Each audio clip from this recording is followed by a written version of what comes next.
دەست بەسەرکردنی چالاکانی کرێکاری هەوڵێکی بێهۆ بۆ کبکردنی دەنگی ناڕەزایەتی کرێکاران. پتر لە یەک هەفتەیە کە چالاکانی کرێکاری مەحموود ساڵحی و عوسمان ئیسماعیلی سەرەڕای بارودۆخی تەندروستی یەکجار جێگای نیگەرانیان هەروە دەست بەسەرن. ئەوان حاضر نەبوون ئەو شتەی کە کۆماری ئیسلامی ناوی تاوانی لەسەرداناوە قبول بکەن و بۆ ئازادیان وەسیقەدا بنێن. نەرگز محەممەدی لە پەروەندە سازیەکی تازەدا بە زیندان و شەلاق مەحکوم کراوە و گەلێک نمونەی تر. بەڵام ئەو چالاکانە کە بەم جۆرە بە جەستەی پڕ لە ژانیانەوە زیندانی کراون چیان دەوێت؟ ئەوان لە ئاست ژیانی 4 بەرابەر ژێر هێڵی هەژاری کرێکاران ناڕازین. ئەوان بە نسبەت حەقدەستی نەدراوی کرێکاران سکاڵایان هەیە. ئەوان دەڵێن کە بۆچی کرێکاران دەبێت لە مافی پێکهێنانی ڕێکخراو بۆ دیفاع لە مافەکانی خۆیان بێبەری بن.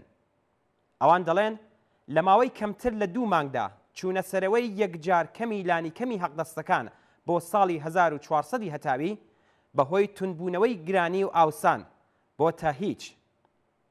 جێگای سەرنج ئەوەیە کە ئەمڕۆ دەنگی ئەوەی کە بەناو زیادکردنی لانی کەمی حەقدەستەکان کاریگەریەکیان لەسەر ژیانی کرێکاران نەبووە، لێرە و لەوێ هەڵبەت ئەویش بە ئامانجی دیاریکراو کە زیاتر بۆ دامرکاندنی تووڕەیی جەماوەری کرێکار و زەحمەتکێشە لەلایەن کاربەدەستانی ورد و درشتی ڕژیمەوە دەبیسترێ.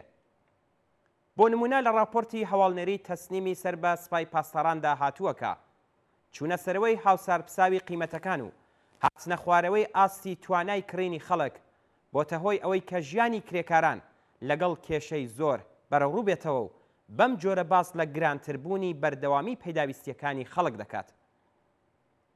لە پەنا گرانی بەردەوام پێویستە باس لە بێکاری بەرینی ناو لاوانی خوازیاری کار بکرێت. پێویستە باسی ئەوە بکرێت کە ئەگەر لەوەها بارودۆخێکدا کارێکیشیان وەگیر بکەوێت کاتیە و هیچ ئەمنیەتێک بۆ پاراستنی بوونی نییە. کرێکاران لەوەها بارودۆخێکدا بەم کارە کاتیانەوە بیمە نایەنگرێتەوە و حەقدەستەکانیان چەندین مانگ دوا دەخرێت و لە هیچ شوێنێکیشەوە پشتیوانیان لێ ناکرێت.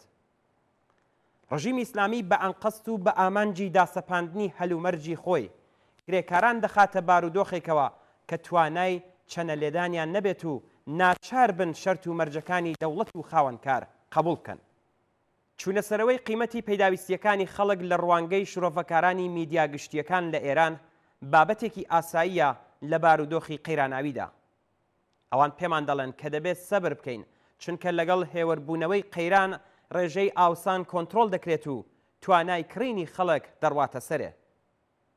بەڵام ئەوان پێمان ناڵێن کە ئەم قەیرانە کەیوە لە پێناو کامە بەرژەوەند بەسەر ئەم وڵاتە و زۆربەی خەڵکەکەیدا سەپاوە و نایڵن کە بۆچی هەر لەم قۆناغە قەیراناویەدا سفرەی کرێکاران لە هەموو کاتێک بێڕەونەقتر بووە و دەسەڵاتداران و دەوروبەرەکانیان سەروەتی ئەفسانەیان وەسەریەک ناوە.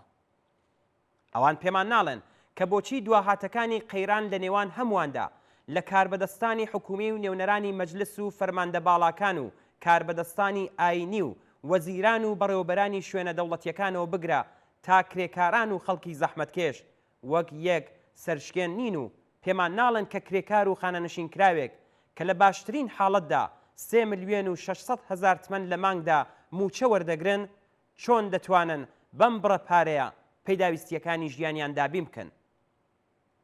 لەوەها بارودۆخێکدایە کە ئەمڕۆ دار و دەستە و باندەکانی ناو دەسەڵات لە سەروبەندی شانۆی هەڵبژاردنەکانی سەرۆک کۆماریدا هەوڵ دەدەن لایەنی بەرامبەری خۆیان بە هۆکار و خوڵقێنەری ئەم بارودۆخە پێناسە بکەن تا یەکەم تووڕەیی خەڵک لە گشت دەسەڵاتەکەیان دامرکێنن و دووهەم گشت نظام و دەسەڵاتی ئیسلامی لە زەبری ناڕەزایەتی خەڵک بە دوور بگرن و سێهەم لەم ڕێگەیەوە ڕیاکارانە لە ژێر ناوی دفاع لە کار و بژێوی خەڵک ئەوان بەرەو سندوقەکانی دەنگدان ڕابکێشن. بەڵام ڕژیم کە بۆ کێشەی کار و بژێوی کرێکاران و جەماوەری بێبەشی ئێران هیچ ڕێگا چارەیەکی نییە، بەسەر لێ شێواویەکی ئاشکراوە چارەی کار لە توندکردنەوەی گوشار بۆ سەر چالاکانی کرێکاری و داکۆکی کارانی مافی مرۆڤ دەبینێ. ئەگەر کاربەدەستانی ورد و درشتیان شرۆڤەکاران و میدیاکانیان باس لە بارودۆخی دژواری ژیانی کرێکاران بکەن هیچ کێشەیەک نییە لەبەر ئەوەی کە بەدەر لە بازار گەرمیکردن بۆ شانۆی هەڵبژارنەکان هەموو ئەم بۆچوونانە کۆنتڕۆڵ کراون و پێویستە بیسەر فری و بدات و مەترسی لە دەسەڵاتی ئیسلامی دوور بخاتەوە. بەڵام ئەگەر کرێکارێک ئەوە بڵێ چۆن ناتوانێ خۆی و خەڵک فری و بدات، چون دەبێ هەموو ڕاستیەکان ئاشکرا بکات، چون دەبێت لە ڕیشەی هەموو ئەو نەهامەتی و دژواریانەی کە لە ژیانی دایە بگات و کرێکاران بۆ دەربڕینی ڕاستیەکان و بۆ بەهرەمەندبوون لە ژیانێکی شیاوی ئینسان بانکهێشتی یەکگرتووی و هاوپشتی بکات، لە ڕوانگەی ڕژیمەوە ئەم کرێکارە تاوانبارە. لەبەر ئەوەی کە سەربڵیندکردن و ملکەج نەکردن لە بەرامبەر چارەنووسێک کە حاکمانی ئیسلامی بەسەر کرێکاران و خەڵکی زەحمەتکێشانیدا سەپاندووە تاوان بە حساب دێت. بەڵام خەڵکی ناڕازی بە بارودۆخی ئێستا هەموو ڕۆژێ هەنگاوێکی تر بەرەو یەکگرتووی ریزەکانیان لە پێناو داسەپاندنی خواستەکانیان هەڵدەگرن و بە پشتیوانی بێدەریغ لە چالاکانی کرێکاری هەوڵی ڕژیم بۆ گەیشتن بە ئامانجی سەرشۆڕانەی پوچەڵ دەکەنەوە. دەست بەسەرکردنی چالاکانی کرێکاری حکایەتێکە بە درێژایی 42 ساڵ بەرەنگاربوونەوەی ئەم ڕژیمە لەگەڵ خواستی کرێکاران و بێگومان کۆماری ئیسلامی ناتوانێت لەم ڕێگەیەوە دەنگی کرێکاری وشیار و ناڕازی کپ بکات.